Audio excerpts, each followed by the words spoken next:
এই যে নোয়াখালী উজ্জ্বলপুর ঘর বাড়ি পানিতে ডুবে গেছে।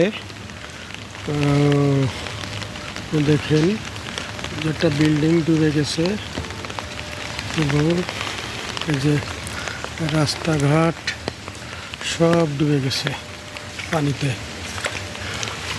বাড়ি ঘরের ভিতর পানি ঢুকে গেছে।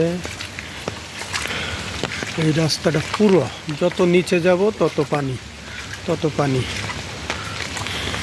বৃষ্টির পানি। নোয়াখালী এখান থেকে পানি মুভমেন্ট করার কোনো বিকল্প রাস্তা নেই, তাই পানি এখানে সব সময় বৃষ্টি হলে জমে যায় এবং এই পানি খুব সহজে যাবে না। এখানে কিছু মাছ দেখা যাচ্ছে, ওজনের পানিতে মাছ আসছে, দেখেন আপনারা মাছগুলো দেখা যায়, দেখা যাচ্ছে না। এই দেখেন পানি, অনেক পানি যাচ্ছিল, পানি পানিতে চারি সাইডে থই থই করছে।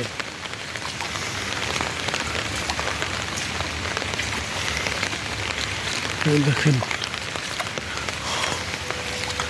মাঠ ঘাট সব ডুবে গেছে, পানি আর পানি আর পানি।